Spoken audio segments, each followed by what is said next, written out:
closed chat. Do closed chat.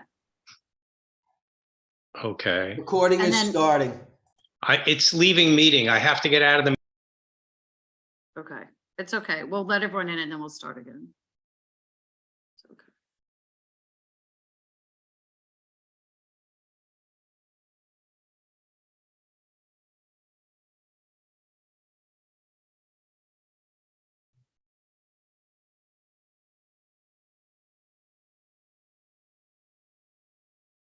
Hi, everyone. Great to see you. We're just letting a couple of people in the waiting room. We want to thank those who are joining us on live stream as well. And we're about to begin in a second with Rabbi Larry Kotok. It's so funny. We're looking at the histories of Reform Judaism at this time, when right now in Israel, the Central Conference of American Rabbis is meeting at their annual convention every year. So it is in Israel. So that means I've been ordained in a multiple of 8 because it was in Israel the year I started. No, not yeah, I started rabbinical school because it was in Israel the year I started. I actually met Yitzhak Rabin, the Prime Minister of Israel, at the CCR convention when I was a first year in rabbinical school. So I'm gonna just share with you Rabbi Kotok's bio, and then we'll let him get set up and get started. We also want to thank our producer, Ron, who's with us for the session. Rabbi Larry Kotok, Doctor of Divinity, is Temple, Brit Kodesh, is rabbinic scholar and senior advisor. In 2014, he retired from the post of senior rabbi. And prior to coming to Rochester in the summer of '96, he was in North County Reformed Temple near Tamid, Glen, Cove for 22 years. One of the many blessings of living in South Florida is the retired rabbis who become part of your synagogue and other Jewish professionals, cantors, and Jewish professional workers. And Rabbi Kotok has not become just a part, but it is essential part as a teacher, as a leader in our Wise Aging program, as a kind and caring human being, and as a seminary instructor at the Catholic Seminary that is up the road in Military Trail, and a dear friend of the synagogue. So Rabbi Kotok, are we good with the tech now? We're gonna unmute you. And Can you hear me? Am I yep, good? We hear you. We hear you. And your screen's Very all good. All right. Thank you so much. All right, let's see if we can make this work. Hi, good afternoon to everybody. Welcome. Rabbi Mates, thank you so much for your help last week.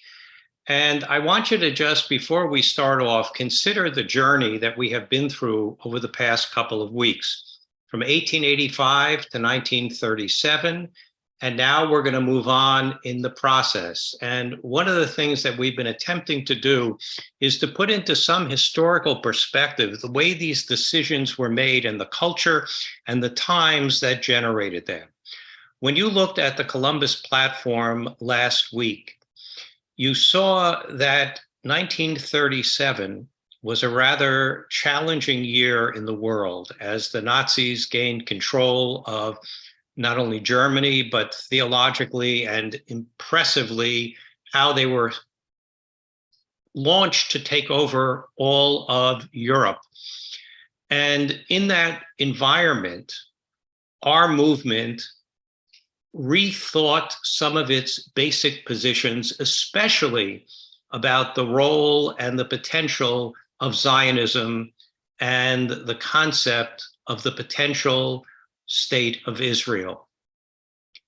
As we kind of move forward almost 40 years from there to look at the document today, which was adopted in 1976 in San Francisco, it's important for us to think about all that has changed in that time period. So let's go from 1976 and then take a look backwards. Gerald Ford had become president after Nixon resigned. In 1976, there was a presidential election where Jimmy Carter was elected president.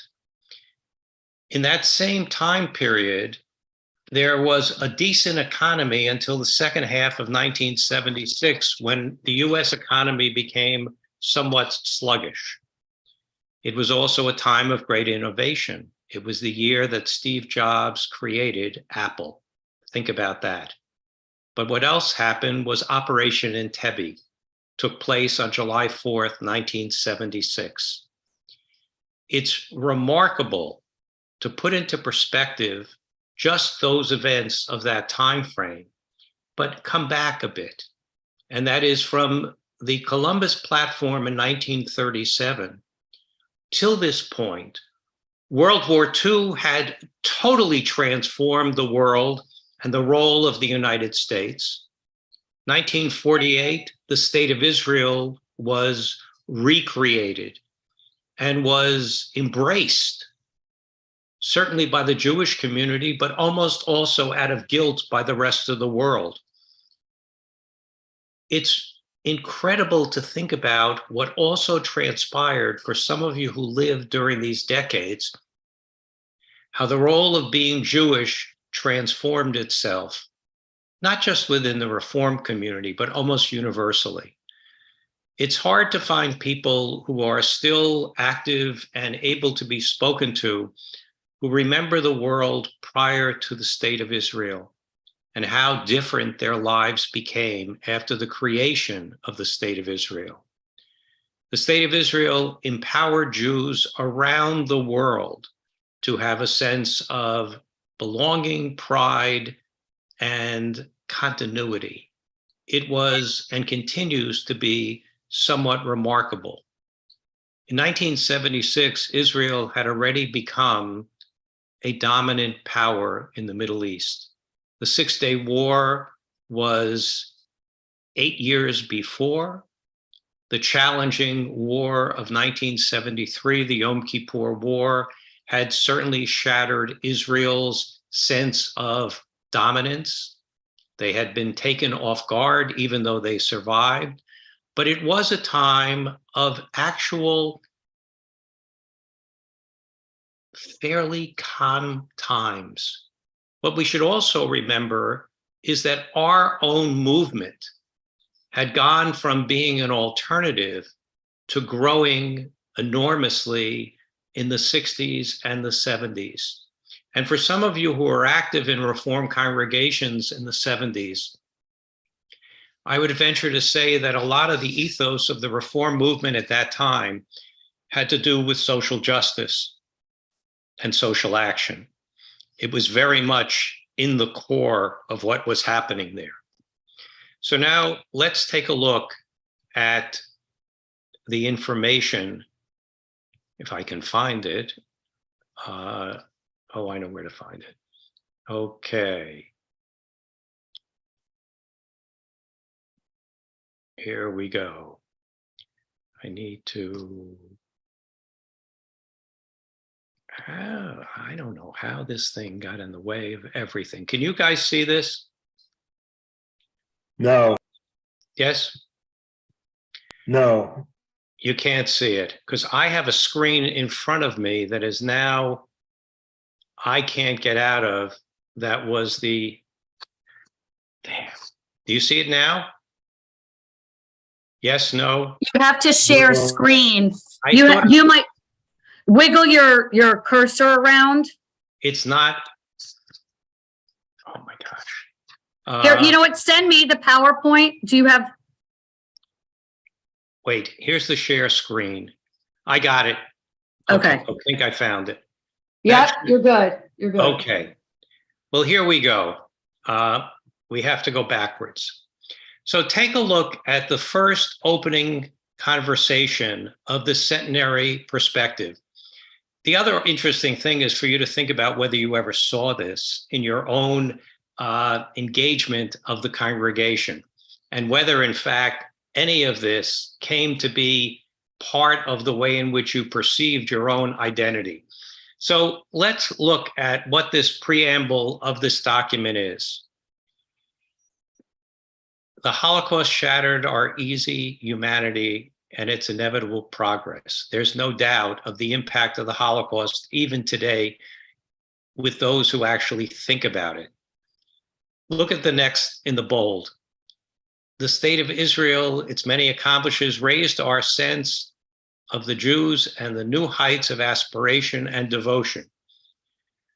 So 1937 and the Columbus platform reconnected us to a sense of active engagement in the hope for the establishment of the State of Israel.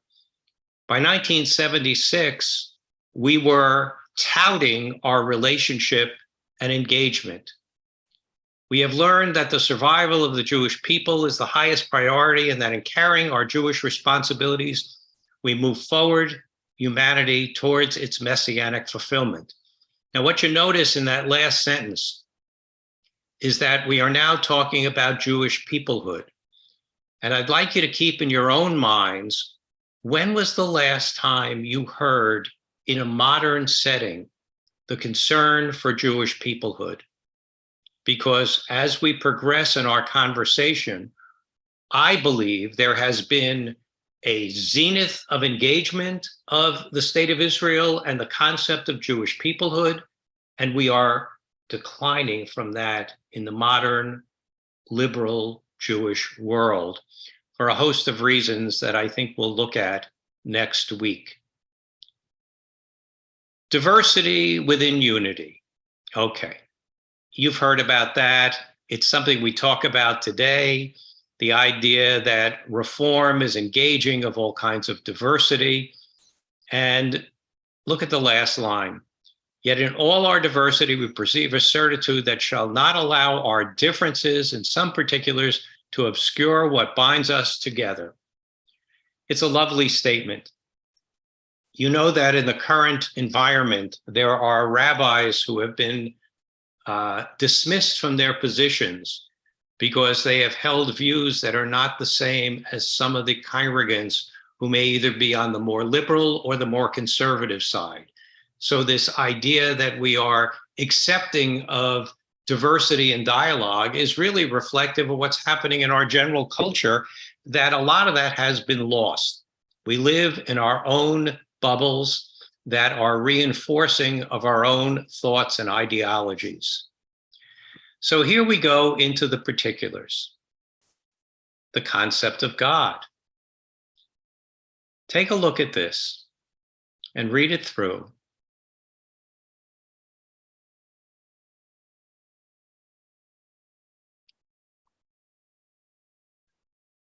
As you read it, I think it's a lovely paragraph. It in no ways describes an idea of God or God's role in the world or a change of theology. It only says that belief is important and that we ground our lives on God's reality, but it has no real clarity as to what that should or should not mean. Now we come to the people of Israel. We're open to people who become Jewish, which is a nice thing. We were born in the ancient Near East. We're bound together by language, land, history, culture. But the people of Israel is unique. I want you to think about that in relationship to what we looked at 2 weeks ago from the Pittsburgh platform in 1885. I don't believe you could find anything in there that talked about the people of Israel as unique in its own way. We were far more engaged in universalism in 1885. 1937 started getting us a little closer to self-identity. 1976 is not bashful about talking about the uniqueness, though in parallel with our universal responsibilities. The concept of Torah. Many of you are people who participate in Torah study, but I want you to read this and tell me what you're missing when you look at this. So Torah comes from the relationship between God and the Jewish people. Okay, I understand that. Gave us a whole study as a religious imperative to study, and it is the chief means to holiness. But it's not talking about boundaries or obligations in the way in which there are segments of the Jewish community that talk about them. The terms are there, but I don't see the definitions. Religious obligations. So take a look at this. Actions speak louder than words. It's what our mothers told us all the time. and that we were rather not centered on creed, but on our actions and behaviors. Please hold on, Margaret. I'm going to keep going if that's okay. Here you see Reform Judaism's emphasis on duty and obligation. I want you to think about that line and think in your own mind what images or messages you're receiving in the modern Reform community about your personal duty or obligation in terms of your responsibility. The claims made upon us may begin with our ethical, but they extend to other aspects of Jewish living. For me, that sentence is critical in almost a repudiation of the Pittsburgh Platform of 1885, where its interest and engagement was only about the ethical, which was wonderful, but it dropped out the other aspects as no longer consistent with modernity or the way in which we should act. So now look at what they've listed as these things: creating a home centered on devotion, lifelong study, private prayer, worship, religious observance daily, keeping Shabbat and the holy days, celebrating major events of life, involvement with the synagogue and the community. This is a very kind of defined statement of the broader aspects of Jewish behavior and existence. Look at what I underlined at the bottom. We are called upon to confront the claims of Jewish tradition and to exercise, now this is the part where we get into a dilemma, to exercise their individual autonomy, choosing and creating on the basis of commitment and knowledge. So 1976 kind of says, who is the arbiter of all practice? Not the tradition, not the rabbi, it's the individual. Margaret, what do you got? What do I need to do? Well, that's what I was going to say, that it's leaving it up, that you just do your own thing. And we've certainly gone past that. We've certainly now leaned, more to go back to really a Jewish tradition. Okay. This is very cold. It's very cold. What we're looking at here is the challenge of the individual autonomy versus communal responsibility and definition. In my experience and my observation, there have always been two categories of rabbis. One category of rabbis sought or believed that because they received smicha, rabbinic ordination, they now became the arbiter of whatever they wanted to do. There is another group of rabbis who saw themselves as being bound within the tradition to speak on behalf of it, to explain it, to express the nuances of distinction that have taken over the history of time, and that the only authority that we had was the way in which we represented the tradition into the present and the future, not claiming our personal authority to make whatever decisions or changes we wanted. What this statement kind of challenges is whether the claims of Jewish tradition, as interpreted through your own engagement, is the decisor for what you do and what you don't do, as opposed to your individual autonomy. Remember 1976. Remember what was going on in the general culture.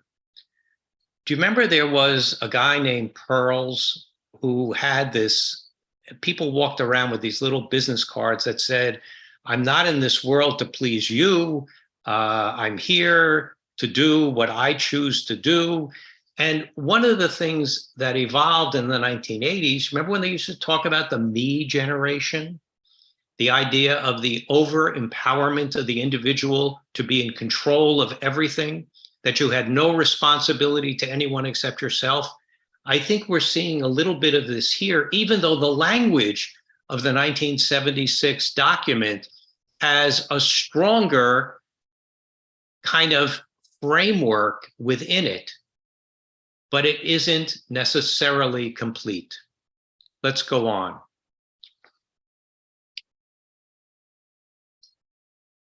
Our obligations to Israel. We're privileged to live in an extraordinary time. The Third Jewish Commonwealth has been established on our ancient homeland. We are bound to the land and to the reborn state of Israel by innumerable religious, okay. I think that's a pretty powerful statement. This was at a point in time when we had built the campus in Jerusalem. When I was a kid, I went to Israel, and I remember meeting Nelson Glick because they were in the process of building the Hebrew Union College in Jerusalem. It was a very important physical and psychological step to create that linkage and bond. I'm struck in some ways by the contemporary ambivalence, if not anger, that exists in many American Jews, dominantly on the liberal side of things, who are concerned about Israel and the way in which it needs to act within its bad neighborhood. There is some kind of embarrassment about Israel and its power. And there are controversies in Israel, and I am not without criticism for some of the things that go on there. But I am committed to the existence and am not walking away from it the way I think some of our people are. So look at this next underlined comment. We have both a stake and an engagement in building the state of Israel, assuring its security, its Jewish character. We encourage Aliyah. Now think about what a remarkable shift that is. Because don't forget, at the very beginnings of our reforming movement, what did we call our places of worship? Temples. It was done as a political statement that we were no longer waiting for the temple to be rebuilt in Jerusalem. The idea of the word synagogue was a replacement because you couldn't have a temple because the temple only could be in Jerusalem. The idea of encouraging Aliyah was a remarkable step towards change and the future. And we know that certainly within the conservative movement, there was an enormous volume of conservative Jews and rabbis, especially, who transformed and went to live in the state of Israel. There are Reformed Jews who've done it too, not in the same volume or numbers that exist within the American Orthodox community that now resides in all of its variations within the state of Israel. Look at the bottom statement. We demand that Reformed Judaism be unconditionally legitimized in the state of Israel. Well, we've been fighting that battle for a very, very long time. We have certainly made progress. It's not over. But again, in many ways, it's about demography. If there were 1 million of us living in Israel, things would be different. The Hebrew Union College that exists in Jerusalem not only trains first-year rabbinic students, but it also now, over the past decades, has been ordaining Israelis for the Israeli reform movement. When we talked about the Pittsburgh platform, we talked about the institutions that Isaac Mayer Wise, the institution builder of the American Reform community, his desire to create the Hebrew Union College here in the United States was exactly the parallel to the creation of what's changed in the state of Israel. And that is, in the United States, Wise was wise enough to understand that he just didn't want transplanted European rabbis with their own cultural bias and experience to come into this new world and think that they could survive as rabbis. Many did. The same thing is true in Israel. For a long time, most of the Israeli Reform rabbis were transplanted American-trained rabbis who deeply were committed to Zionism in the state of Israel, but they were not grown in the culture of Israel, which is not the same as the United States. Today, the Israeli Reform Rabbinate is filled with people who have grown up within the environment of Israel and are more familiar with and engaged with that particular culture. Okay, here's some more about our commitment to the state of Israel.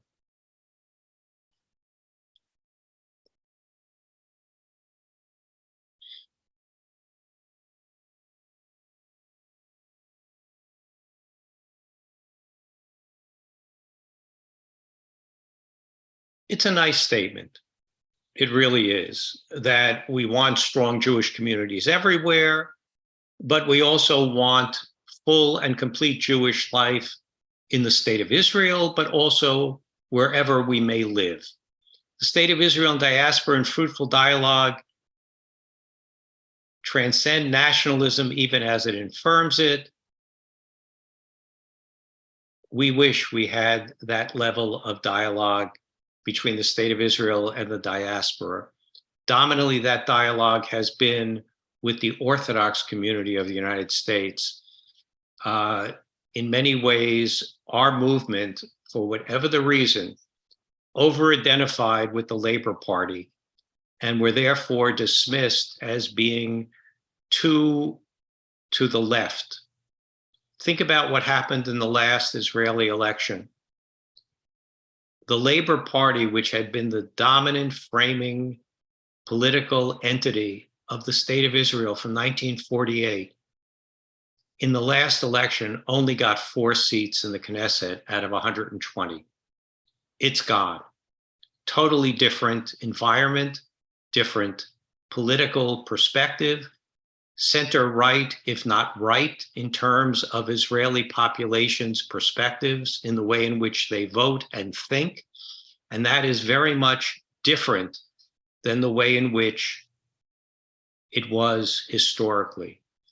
I remember a conversation in Israel with Ehud Olmert, who at that point was not prime minister, also not in jail, but he was mayor of Jerusalem.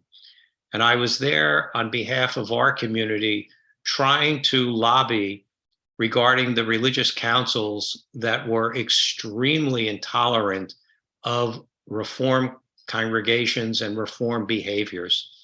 We were sitting in the basement of the, I forgot, maybe the Sheraton Hotel, and Olmert, who agreed to the meeting, we sat down, started to talk, and almost immediately said, I don't have to listen to you guys. You're with the Labor Party. I don't care. It doesn't matter to me.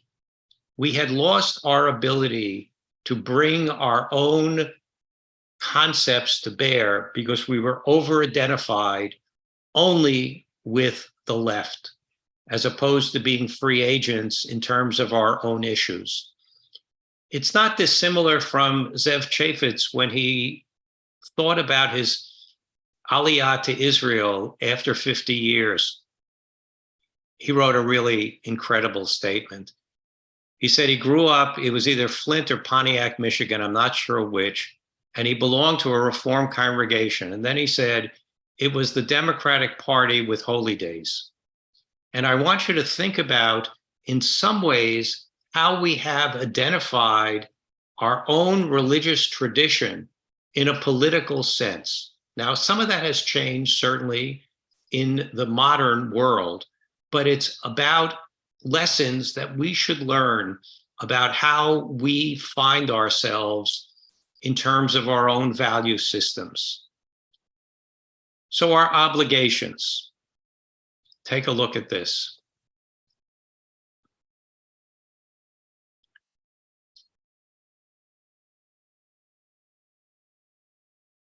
Acknowledging the values of particularism.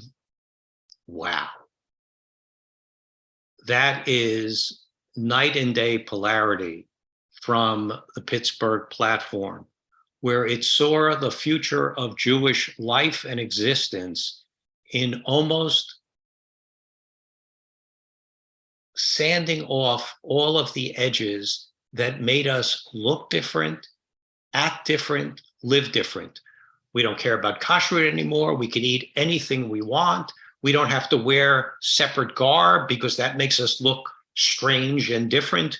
We don't have to use Hebrew anymore because Hebrew makes us look like we're outsiders. Think about the power of 1976 saying the values of particularism. If one is a student of Jewish history, one knows that we have always found ourselves torn between universalism and particularism, and that actually that was a powerful and important tension. And as I've said in the past, when we have moved too far one way or the other, we have lost our footing. That our true reality comes from the ability to manage both of those concepts and behaviors. When we become too universal, we lose ourselves in general culture, which I believe was the direction of the Pittsburgh platform. If we become too particular, we lock ourselves off from the rest of the world. Now, I would say that the Reform movement has really never gone that far in terms of particularism, but at least in 1976, it identified that there were unique and special characteristics of being Jewish that weren't universal.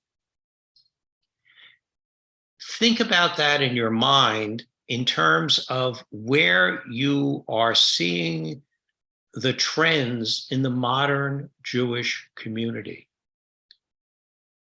As we see people lose affiliation, as we see synagogues shrinking, not Bethel, thank God, but synagogues that are going out of business because people don't care anymore. You know, there's a new expression known as NONESs, nuns, not ladies with big black dresses on with white, hats or collars or whatever, but nuns. They are the fastest growing group in the psyche of American religion, not just Jews, Christians too. People who just say, I don't care about it anymore. It doesn't matter to me. I'm just here. I like the world the way it is. I don't need to identify. I don't need to be anything.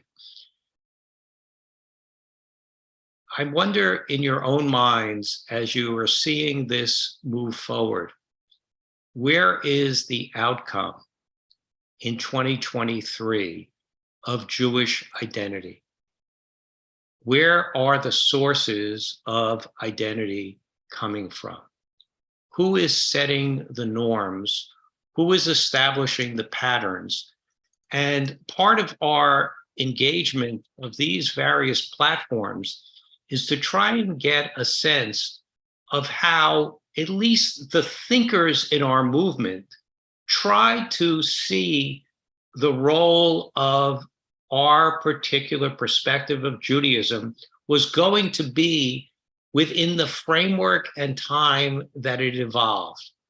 So in 1976, we weren't embarrassed about talking about particularism or even universalism. You see the last line here.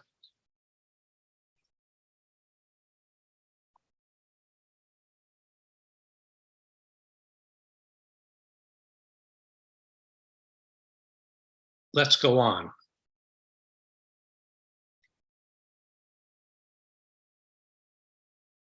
Our admittance into the general society, which clearly changes everything.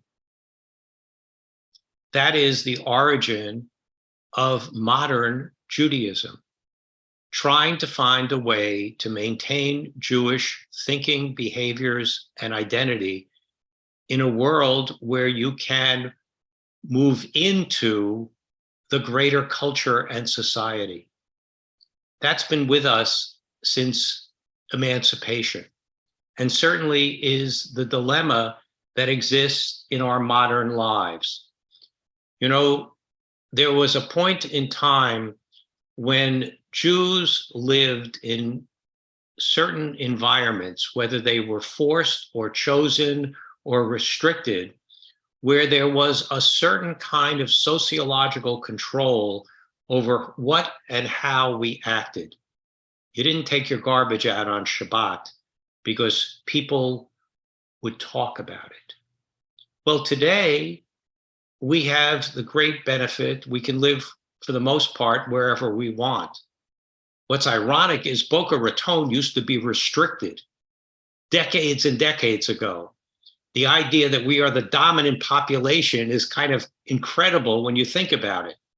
But we have to think about that in interpreting our own self and where do we get our own boundaries for ourselves and our decisions.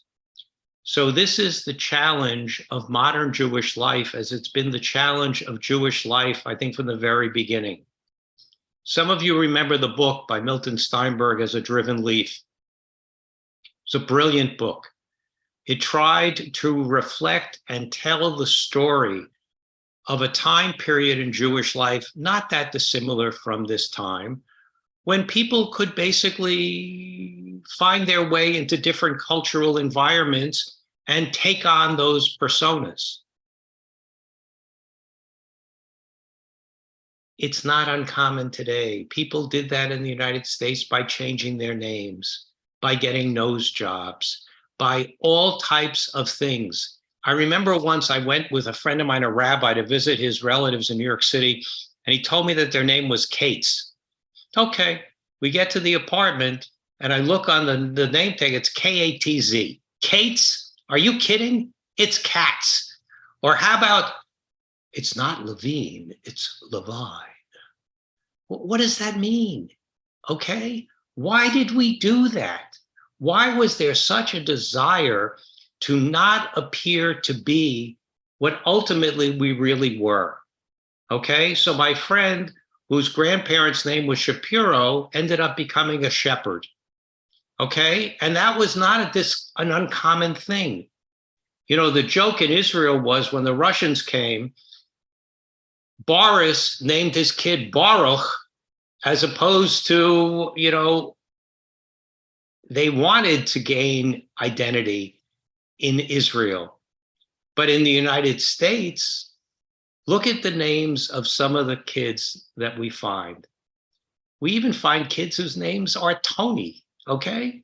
Well, Tony was the Italian kid who lived down the block, who went to St. Teresa's. He wasn't the Jewish kid. Or Jewish Christophers. Have you ever come across a Jewish Christopher? I have.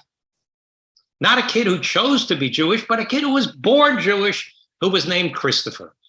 Look, we are an intriguing, wild group of individuals, but nonetheless, okay. Somebody had their hand up. I don't recall who it was. I can't hear you. You have to unmute yourself. Okay, it's Judy. Hi. What I'm getting from all this is why there is such a growth of the Chabad in our country, because there is no particularism and there is no choices. Even though they have adopted many modern things, their boundaries are pretty definite. Well, I have issue with Lubavitch because I think their theology is rather flawed and their behavior is, I'll put it a different way. I am overly impressed with their ability to raise money from good Reform and conservative Jews. They are brilliant marketers, and they are relentless in the way in which they pursue people of wealth who don't give money to their own environments, but they'll give it to them. Just look at any Jewish newspaper and you'll see a picture of Mr. and Mrs. Schwartzbaum who belong or don't belong to a Reform or conservative congregation, standing next to the Chabad guy with the 4-foot beard that they just donated $4 million to build the Prinskabinska school in wherever it is. I mean, they're great at that. It's unfortunate that people don't see that even though they show up, people do not really become Lubavitch. They may use their services because their congregations are, quote, free. They may get a pickup bar mitzvah, but I don't think they are growing in the way in which you might perceive it. The modern Orthodox community is demographically not that different than it ever was. It's just younger with more children than it has been. And part of what our challenge is, what is it that we believe? And that's one of the things that I think our movement needs to regain, a sense of who we are, what we are. We have been reluctant to be able to say to someone, don't do that. I'll give you an example. A couple of weeks ago, I brought 35 of my students from the seminary to Temple at Bethel. And when we walked in the sanctuary, as was full as could be, it was Shabbat Shira, there was a rack there with talesim on it. Well, one of my students observed that somebody took one and put it on. And they said, what's that? I said, well, in reality, they shouldn't be worn on Friday night. They're worn by the leaders of the congregation who lead services, but not by congregants. The only evening time that any Jew wears a talis, other than when they're leading the service, if they are, is on Kol Nidra for Yom Kippur. So the question is, why are they out? But people would be embarrassed to go over to the gentleman and say, you know, we don't wear them on Friday night, because all of a sudden you wouldn't be welcoming or kind. And that's one of the things that we almost have to get over, because it's not suiting us well. We're not learning by example what's in and what's out. And that's where I believe we need to be engaging in clarity about who and what we want from people within our congregations. And that comes, in my mind, from rabbinic teaching and descriptions to people about what does it mean to be a modern Reform Jew, which is actually the origin of why we're in this conversation over the past couple of weeks, which we will come to next week as we move on. So, Margaret, you wanted to say something.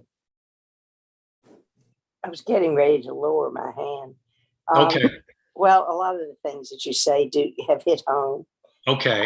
I grew up in Roanoke, Virginia, which was a small,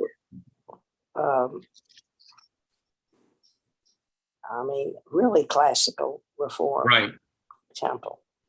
But I remember one family, the grandparent. Now this is more in the 50s, but yes, I remember the grandparents were Levin, the son and daughter-in-law, Levin, and she changed her children's name to, which are my generation, to Lawrence. We were all shocked. I mean, well, look, what you're identifying, Margaret, and I thank you for it, is really that we have gone through different ways of trying to appear to be like everyone else.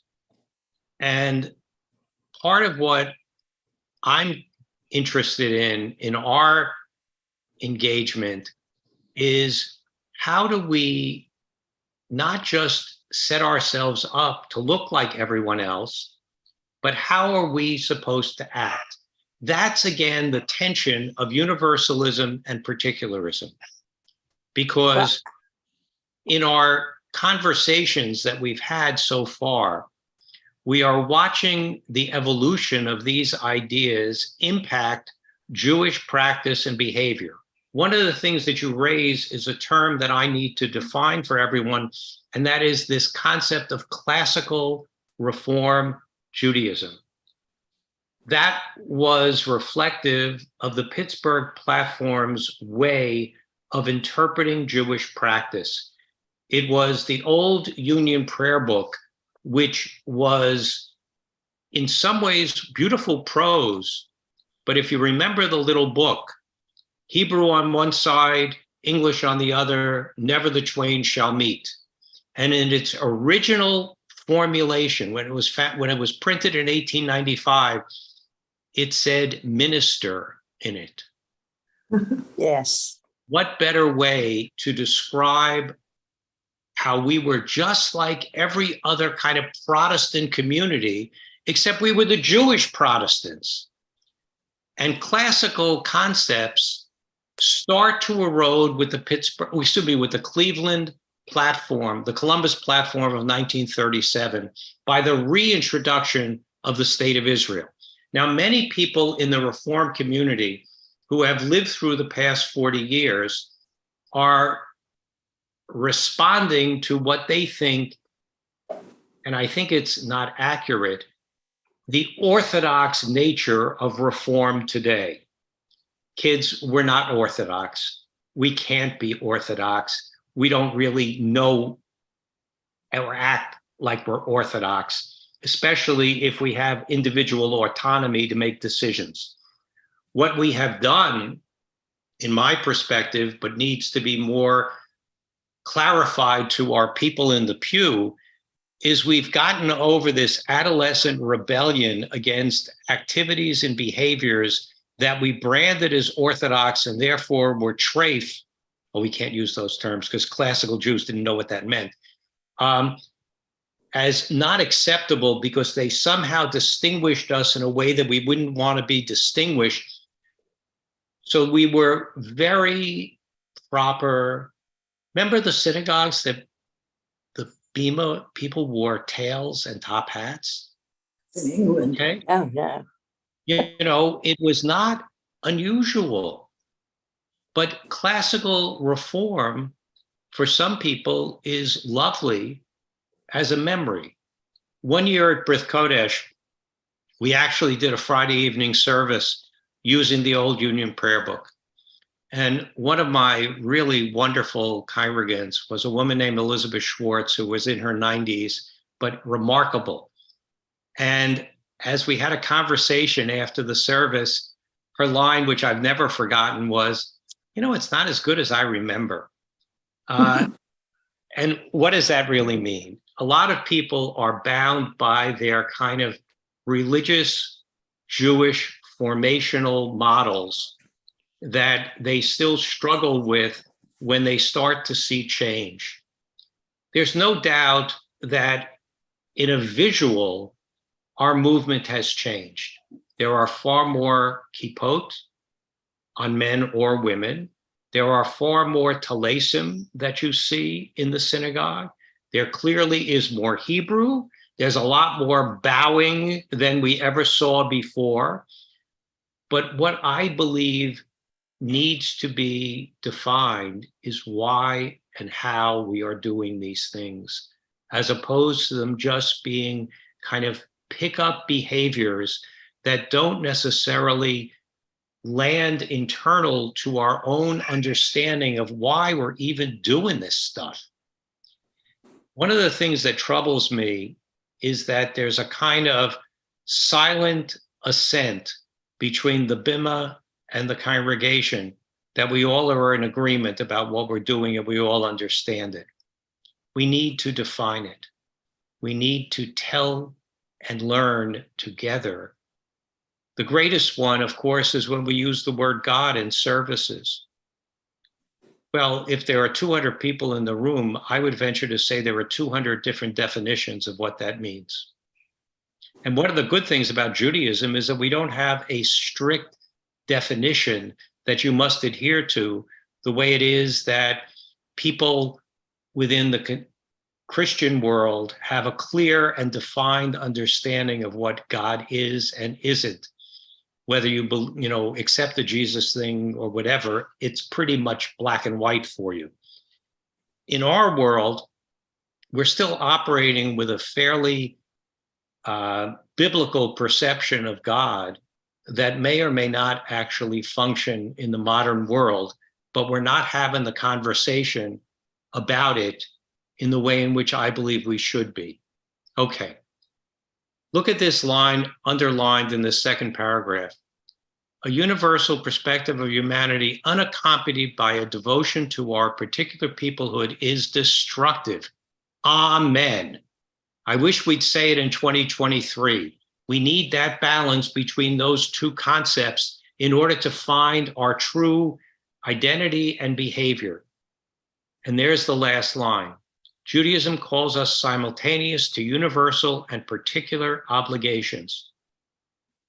Absolutely. Do you hear that in the synagogue? Do you hear that in what you study? Do you hear that in what you're learning?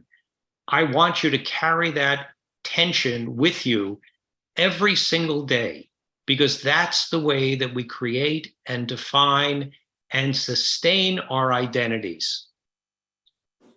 Okay, so that's my presentation for today, but I'd like to hear some of your reactions, if you would, to where you think we are, where you'd like to be going, and what your own challenges are. I like the way we're going, pretty much. I mean, I was one of those people from a particular background that was appalled at some of the things that conservative folks did. I mean, just to dance the horror. I mean, the growth that I feel like I've had is phenomenal. And I like that we're going back to a lot of the traditions, things that I never knew about. But I still use the old Reform Haggadah because it's a memory. It's my grandparents, and I use that Haggadah. It feels like home. That I do. Other concepts or thoughts around the room? Yes, I have. Go ahead. Judy speaking. Sorry. I have similar reactions to what Margaret just said. We have been, two of our sons went to a Lubavitch yeshiva for a few years, and we became very orthodox. We were kosher anyhow and blah, blah. Right. We were conservative most of our life. We've been reformed before, and we're very comfortably reformed now. But we also, like Margaret, some of the things we encountered were very difficult for us because we grew up with many more boundaries. The way people dressed and didn't get dressed, and so many small things that were amazing to us. But like Margaret, you adapt to what you're experiencing. Well, you're very fortunate that you're at least open to that kind of evolution and observation and change. There are many people that we've all encountered who will not accept any kind of definitional change at all, and they're stuck.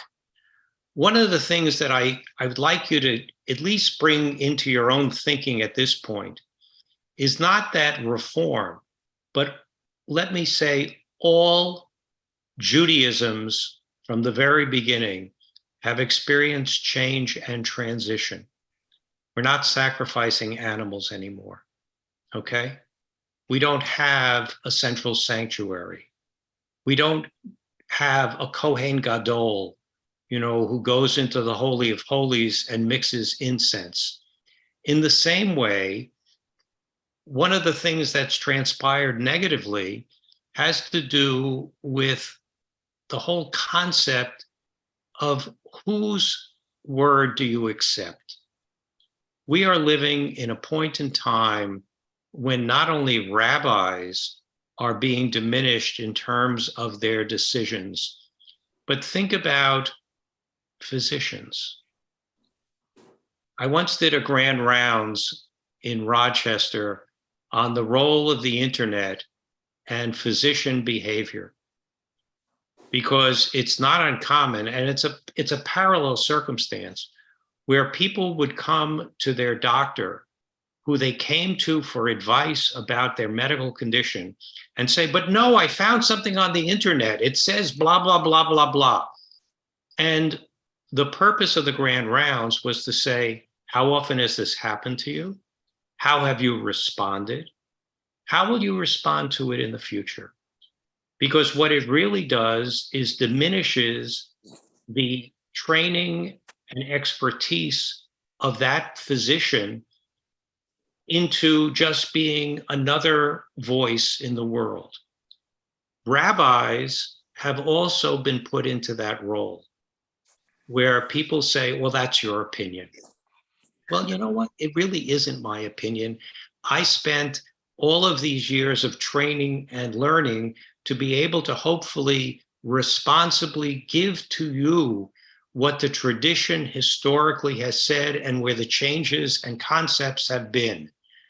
This is, again, the conflict of over-empowerment of individuals or the idea of individual autonomy, which is something which is not found in the conservative movement, not found in the Orthodox variations. As long as we continue to believe that every individual, rather than having a responsibility to investigate, to challenge, to learn within the tradition, as opposed to saying they are the ultimate arbiter of whatever it is that they do, that's going to be a problem. I think it's a problem for our general culture and society also, because, you know, I used to say when I taught, tell me if you could, what percentage of your decisions come from yourself and which comes from the culture and society you live in. Most people today only think about themselves as the arbiter of everything. They don't really think about the general society or culture setting norms. And maybe it isn't. But one of the things that Judaism was a religion of individual and collective covenant, the Brit. It was not only my connection, but I was part of a bigger whole. And that bigger whole was the way in which I identified myself and found meaning. And look, I'll give it to you in the most simple example. Many of you moved to Florida after living on a street with your own house. And you moved into communities here in Florida that have HOAs. And all of a sudden, you couldn't do certain things because the HOA said, sorry, we make a decision about what color you paint your house, or we make a decision about when you bring your garbage out, or we make a decision, whatever it is, where you put your generator, or if you can build a pool. And a lot of people say, well, I don't want to be told by anything like this. And you say, well, wait a second. You entered into an agreement because of where you are living that you do not have ultimate authority over every decision you want to make. Well, you see, that's where religion in its most benign imprint should also be. The conservative movement has a wonderful line, which is the halakha, Jewish norms, have a vote, but not a veto. And I love it because I believe the reform movement should function in a similar way, as opposed to saying, okay, that's what they said before. I don't agree with it. I'm going to do what I want. Well, when everybody does what they want, you know, the line about making Shabbos for yourself, that's what happens. Everybody can decide what it is. Okay, you know what? Shabbat is on Tuesday because I decided it works better on Tuesday than on Friday night, Saturday night. This freedom issue is one of our primary dilemmas. how much freedom do you give up for the sake of what you believe? And are you only the determiner of what is or what isn't? Okay, we have more to go next week. I hope to see everyone. I hope you've been having fun. I'm having fun, certainly. And I hope you're learning a little bit too. So I if want, you I want, want you to. just hold on a sec, Margaret, hold on a second. I would love if any of you want to email me any kind of perceptions or ideas. I think my email should be somewhere around here. So if you could, I would appreciate certain kinds of impressions or ideas. Okay, Margaret, you get the last word. Make it short. I have to tell you that attitude is in everything. I'm in the real estate business. I wish I knew. These people know everything. They've been on the internet. They looked on some That's website. right. That's Every the way the business world. person I know, I don't care what their profession is, the client comes to them and then tells them they know everything. You're right. Just part of that's what it is right now. Yes, it is. All right, kids, have a great lunch. Thanks for Thank coming. you. Talk to you later. Bye-bye.